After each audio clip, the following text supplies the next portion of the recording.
اعوذ باللہ من الشیطان الرجیم بسم اللہ الرحمن الرحیم۔ ناظرین، آج میں آپ کو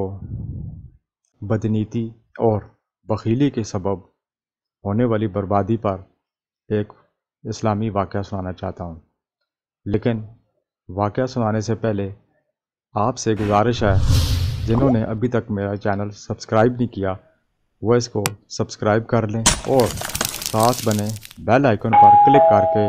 آل نوٹیفیکیشن پر کلک کر دیں تاکہ جیسے ہی نئی ویڈیو اپلوڈ ہو آپ کو اس کا نوٹیفیکیشن فوری طور پر مل جائے اور آپ اس کو دیکھ کر مستفید ہو سکیں۔ شکریہ۔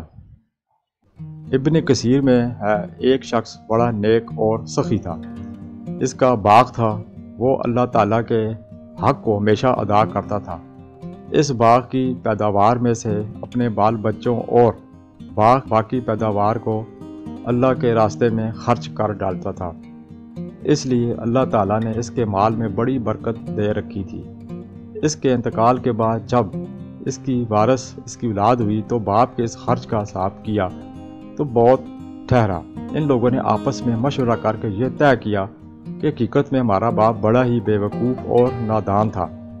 جو اتنی بڑی رقم مفت خوروں، غریبوں اور مسکینوں میں بلا وجہ دے دیا کرتا تھا، لہٰذا ہم ان غریبوں کے حق کو روکیں اور ان کو کچھ نہ دیں تو ہمارے پاس بہت مال جمع ہو جائے گا اور ہم سب مالدار ہو جائیں گے۔ جب یہ مشورے کر چکے اور باغ کے پھل پک گئے اور کھیتی تیار ہو گئی تو رات ہی انہیں قسمیں کھائیں کہ صبح ہونے سے پہلے رات کے وقت چلو اور رات کو پھل توڑ لاؤ تاکہ کسی کو خبر نہ ہونے پائے۔ چلتے وقت پچھلی رات کو ایک دوسرے کو جگاؤ اور چپ کے دبے پاؤں چلو تاکہ غریبوں کو خبر نہ ہونے پائے کہ آج پھل توڑنے کا دن ہے، ورنہ اپنے باپ کے دستور کے مطابق مجبوراً کچھ نہ کچھ دینا ہی پڑے گا۔ یہ سب منصوبے بنا کر کان پھوسی کرتے ہوئے باغ کی طرف چلے۔ ادھر ان کے پہنچنے سے پہلے ہی